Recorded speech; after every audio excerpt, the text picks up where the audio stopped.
The most interesting guests in the music industry, entertainment, art, and politics step into the studio for Turning Point with Frank MacKay. Super agent Leigh Steinberg is this week's guest on Turning Point with Frank MacKay. Leigh has a storied career which includes serving as the real-life inspiration for the hit 1996 film Jerry Maguire. Steinberg's client roster is virtually who's who of athletes. Frank recently interviewed this legend in the entertainment business about his life, his ups and downs, and his famous clients. Let's listen. And now, Turning Point with Frank MacKay. Welcome to Turning Point. Our very special guest today is super agent extraordinaire, Leigh Steinberg. How are you, Leigh? Great, Frank. How are you doing? I'm doing wonderful. And Leigh, it's a pleasure to have you on. I mean, as far as sports goes and negotiating contracts, I can't imagine anybody that's had the career that you've had. Appreciate you having you. I read somewhere that you have negotiated about $2 billion in contracts. How is that amount? Is that accurate? Well, I think it's much more than that because, frankly, of the inflation of money right. and this last era. But when you're talking about contracts, you're talking about player contracts with teams, endorsement contracts, book contracts, a variety of different types of things, and also represented television and radio news people, anchor people, play-by-play. So it's probably some figure that's too extraordinary to remember. Do you remember the first player contract you negotiated? Yes, I was living in the dorms at Cal Berkeley while I was going to law school, and I was a grad counselor in an undergraduate dorm, and they moved the freshman football team into the dorm. And one of the students was Steve Bartkowski, who in 1975 became the first player picked in the first round of the NFL draft. He was picked by the Atlanta Falcons. And he asked me to represent him. There I was, brimming with legal experience. And there were two football leagues at that point. A World Football League was competing against the NFL, teams like the Shreveport Steamer and the Charlotte Hornet. And we were able to get from Atlanta the largest rookie contract in NFL history. It eclipsed Joe Namath and O.J. Simpson, who had been the previous standard bearers. Yeah.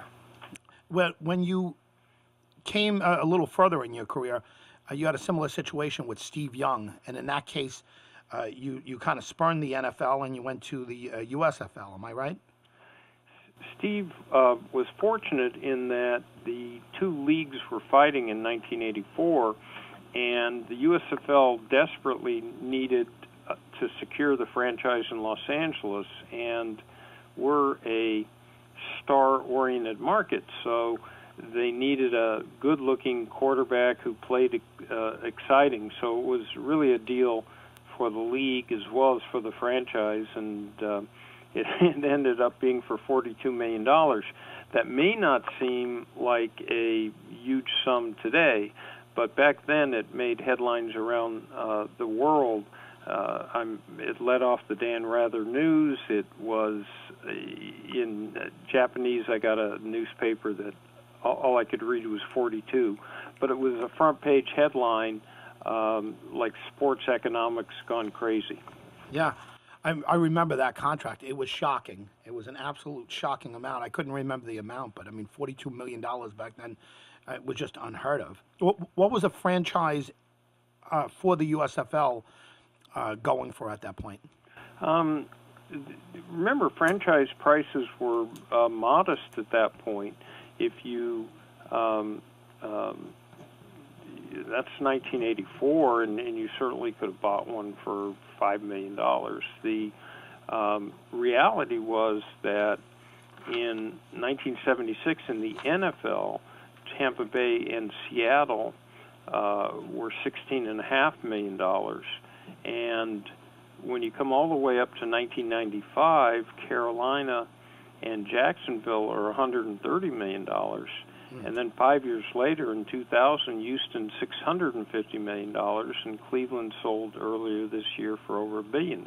Jeez, it's amazing. I mean, it's just sports inflation is amazing. Now, we mentioned a couple of guys, and certainly Steve Young Why? I think he's an attorney, right? Is he an attorney, Steve Young? Well, what happened was that when he got stuck, unfortunately, behind Joe Montana for a number of years, as bright as he was, he needed something to occupy his time.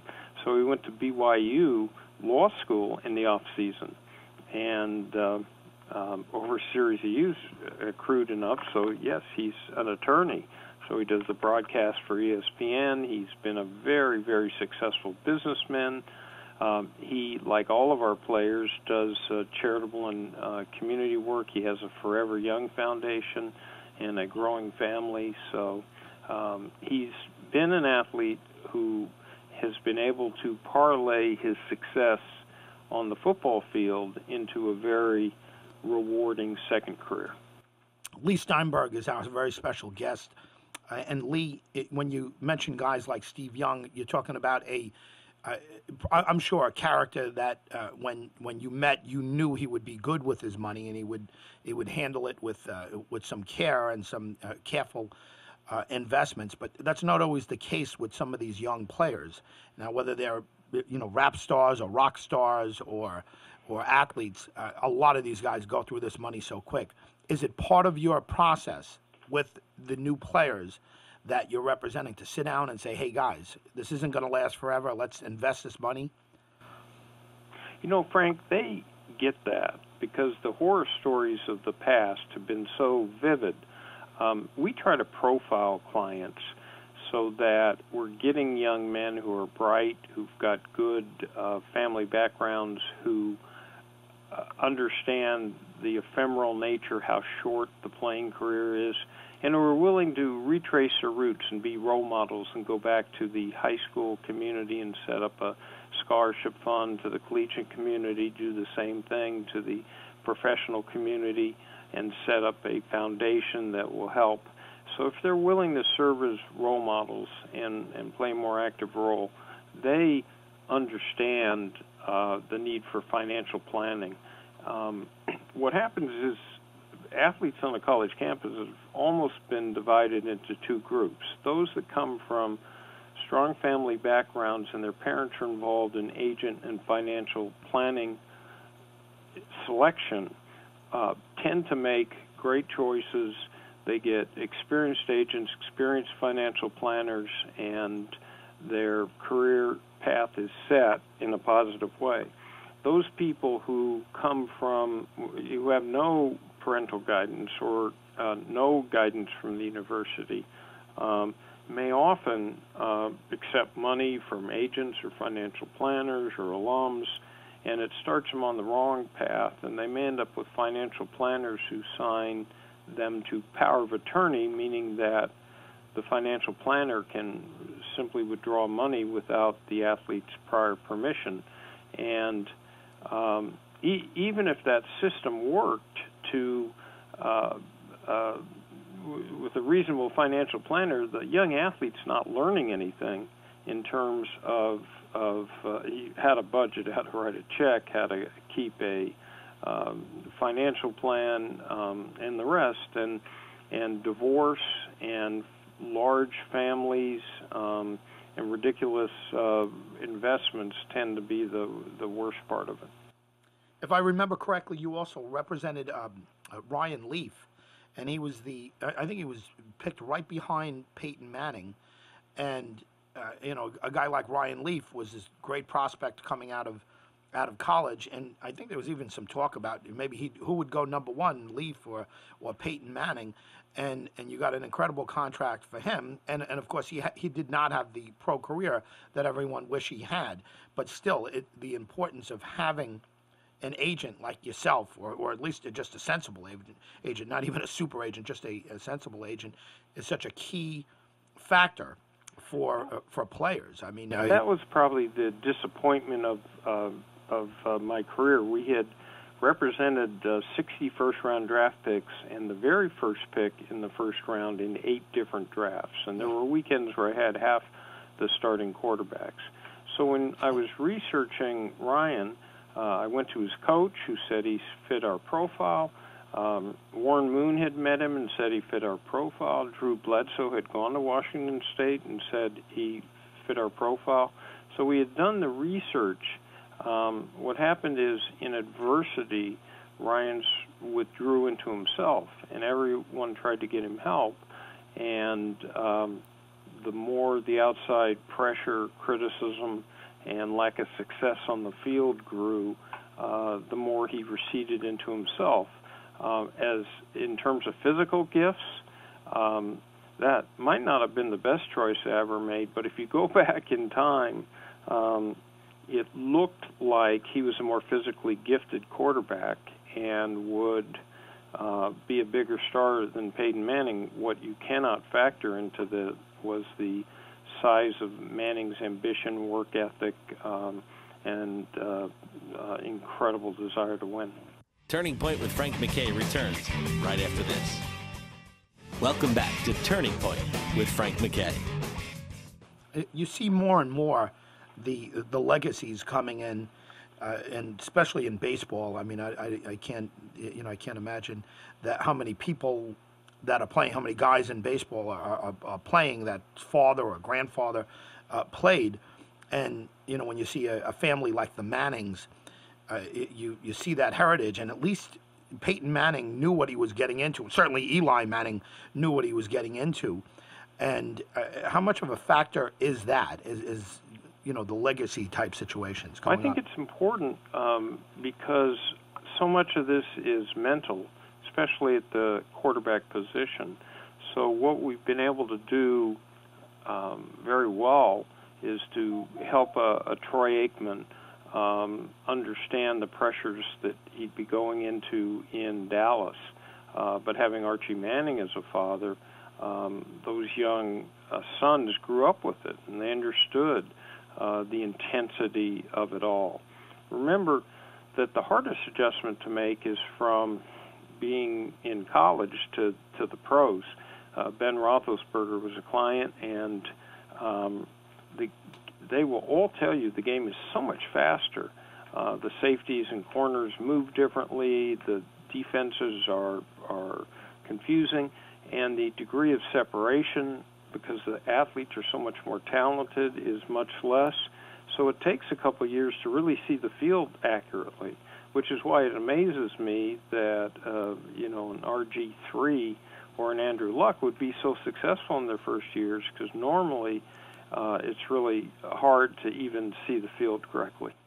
Leigh Steinberg, super agent, is our very special guest today. Leigh, a pop culture question here. Jerry Maguire, I know you appeared in the movie. How much of that was based on you, if not everything? The director, Cameron Crowe, called me up in 1993 and said he wanted to do a film that centered around the concept of a sports agent. So he started following me and went to the 93 draft where Drew Bledsoe was picked first, and up to the press conference with Parcells, and he came to the league meetings in Palm Desert, and he came to a number of games. He came to the Super Bowl. He came to Pro Scouting Day at SC. And I sort of took him through that world really for a couple of years and told him stories about everything. And then he went and wrote the script, and then I had the job of helping put the actors into roles. So I took Cuba Gooding Jr. with me down to the Super Bowl when it was in Arizona, and I asked him to pretend he was a client, a wide receiver, for a week. And, of course, he ended up winning the Oscar. I even had to show the quarterback, Jerry O'Connell, who played Cush, how to throw a football, because he's gone to NYU and really hadn't done it. And so, and Tom Cruise, and that was Renee Zellweger's first movie. So, and then the shots out the window were from our office, and they took pictures of me standing next to clients, and magically Jerry Maguire or Cruise appears in them, or awards I got, and all of a sudden it's Jerry Maguire. So the look of it, what I tried to do was to make sure that the willing suspension of disbelief that is necessary to keep you in a motion picture, so you don't think it's phony or spoof, was intact in that script.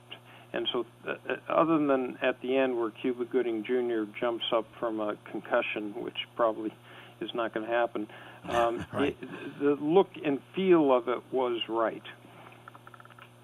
Do you think you mentioned concussions here, do you think the class action lawsuits against the NFL are going to, hold water?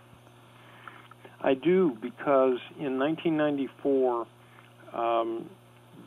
Elliot Pellman, who's the NFL league doctor, issued a statement where he said, in essence, to players and to the public, don't worry about concussions. They're not a long-term problem. One doesn't lead to another. We haven't found long-term effects. Oh, my God. I became very concerned when I had a series of the top quarterbacks in the league, and they were having these concussions, and we'd go to doctors, and we'd ask how many are too many, and they couldn't tell us. And what were the long-term effects? And doctors couldn't tell us. Now, there's been a lot of research now in brain, and a lot of neurologists working very hard. And so I held 3 concussion seminars back in the 90s because I thought, what's my real duty here?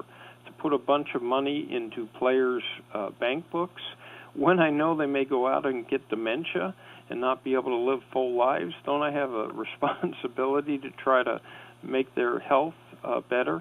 So at least I got those players to sit and listen to what the state of the art was, and we suggested, we changed blocking with the head and neck, and neurologists on the sidelines. Not much changed. But in 2006, I was involved in another concussion conference, and then we had the goods. I called it a ticking time bomb and an undiagnosed health epidemic, because then we had neurologists saying that 3 was the magic number, that that multiple concussions occasion an exponentially higher rate in Alzheimer's, Parkinson's, ALS, premature senility and dementia, and 50% higher rates of depression. And so all of a sudden the alarm bells go off, because you think when an offensive lineman hits a defensive lineman and they collide, there is a sub-level concussive hit that occurs that stuns them. Now, a concussion is not defined as being knocked out and carted off the field. It is a blow to the head or body which occasions a change in brain function. So it's theoretically possible that a number of these linemen, well, they've never been identified as having a concussion, have had 20 games a year, 80 plays a game. They play college, they play pros, they're in practice, may have had 10,000 hits at the end of their career. And we're finding out that the long-term impact of this is devastating. And it's especially devastating for kids. And these don't just occur in football, they occur in AYSO soccer and field hockey and baseball, basketball, cycling, all collision sports. So it's a major problem, and not much was known about it. But we're going to see, unfortunately, massive amounts of players who are displaying these symptoms because the athletes are bigger, stronger, and faster. I think it's important to point out that I think the public's going to be on their side with this when it comes to health and dementia and all the different ailments that come. I think the public are going to be on the side of the players on this. You agree? We understand that when someone goes out to play football, that it is going to break down. It's a collision sport. It's going to break down the knee and the hip and hurt the back, and they're going to be long-term symptoms. So you understand, and the players take the risk that they're going to bend over when they're 40 to pick up their kids, and they're going to have a lot of aches and pains. That's an entirely different issue than not being able to recognize their children and not being able to function mentally. And there's a lot of work yet to be done in everything from medicine or substances, nutraceuticals that can have an impact on this, to helmetry, to enforcing rules better. You'll never take it totally out of the game, but you can at least try to make it less harmful. Turning Point with Frank MacKay returns right after this. Welcome back to Turning Point with Frank MacKay. We are speaking to Leigh Steinberg, clearly a legend in his field, has been at the top of his game for many, many, many years. Leigh, what was the turning point in your life, or if you prefer, what was the turning point in your career? Well, I think initially it was the fact that I wasn't pointed towards sports law. It didn't really exist at that point. I remember in 1976, a punter, wide receiver, Pat McAnally from Harvard, asked me to represent him with the Bengals, and I called up Mike Brown, and he said, "We don't deal with agents," and clicked the phone. Oh. So there was no guaranteed right of representation, and most people had their parents do it. But it was extremely fortuitous to start with the first player in the draft. And then I think the turning point was arriving in Atlanta. There were, to sign Bartkowski, there were Klieg lights in the sky. A huge crowd was pressed up against the police line at the airport. And the first thing we heard was, "We interrupt the Johnny Carson show to present a special news bulletin. Steve Bartkowski and his attorney Leigh Steinberg have just arrived at Atlanta airport. We switch you live for an in-depth interview." Well, we'd been in Berkeley. So I sort of looked at him like Dorothy looked at Toto when they got to Munchkinland, and said, "I guess we're not in California anymore." But that was when I saw the idol worship and veneration that athletes are held in communities across the country, how they're the movie stars and the celebrities. And that was when I thought, you know what? We can make an impact not only in developing the best values in young people's lives, but together through a program like Warwick Dunn's Homes for the Holidays, where he puts the down payment for single mothers to have the move into the first home they'll ever own, and then Home Depot outfits it, or Derek Thomas's First and Long, which attacks dyslexia and children's literacy, and these programs are spread all across the country. We can really make a difference in the world. Where do you go from here, personally and professionally? What's there left to do in your career? We're actually going to relaunch again and do some representation. Football's been my major sport, but we had a big baseball practice and basketball, and aggregate that, and then build a big marketing arm, and then get involved in sports-themed motion pictures, television, video games, mobile phone apps, all sports-themed. These are all active areas. Years ago, I came up with the idea of putting athletes on the Internet, and it became a company called Athlete Direct, and we sold it for a huge multiple. And I began to see that in addition to representing athletes, you could do these projects. And I'm writing a second book. I'm 6 chapters into my autobi, and I have a contract with St. Martin's Press, so I've got to turn that in next month. And we're close to doing a syndicated radio deal. I don't want to compete with you, but it's a niche. And so we'll go back and do our Super Bowl party as we always do in New Orleans. Mm-hmm. And then we have a Sporting Green Alliance, which where I've aggregated sustainable technology in wind, solar, recycling, resurfacing, and water to take to professional, collegiate, and high school stadia, arena, and practice fields to put them into the grid and drop carbon emissions and energy costs, and then to transform those venues into educational platforms. So the millions of fans that go can see a waterless urinal, can see a solar panel, and think about how they can integrate those things into their own homes and businesses, and put sports in the forefront of pushing back climate change.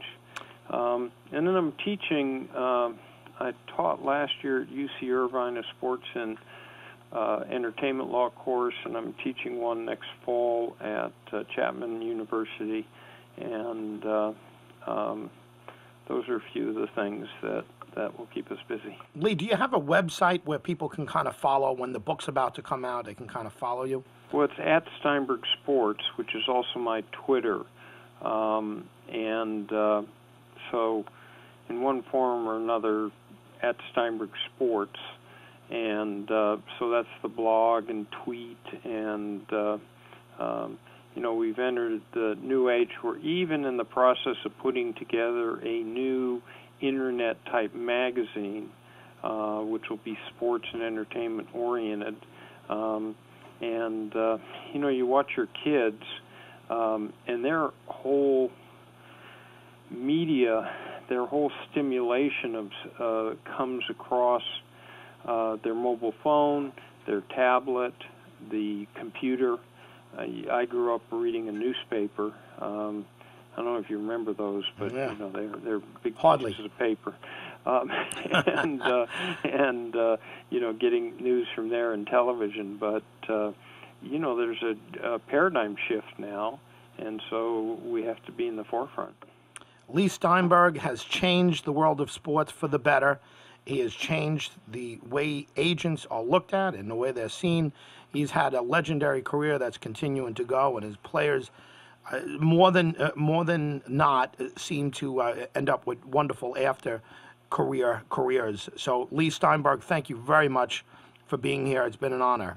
My pleasure, Frank. Anytime. And thank you all for tuning in to Turning Point. We'll see you next week. Turning Point with Frank MacKay is brought to you by Herman Katz Camgeni and Klein, Duffy & Duffy, and Gold Coast Bank. Turning Point with Frank MacKay was produced by Out of the Box Studios in Bohemia, New York. Executive producers Frank MacKay and Harry Oates. Director of Operations Corey Arnold. Audio and studio engineering Francis Kazmarek and James DeZigo of Sage Studios. Webmaster Eric Soul. Radio segment producer James DeZigo. Hotel and accommodations provided by Ohiga Castle Hotel and Estates in Huntington, New York. Transportation services provided by Mark of Elegance Limousine in Hauppauge, New York. Catering services provided by Windows on the Lake in Ronkonkoma, New York.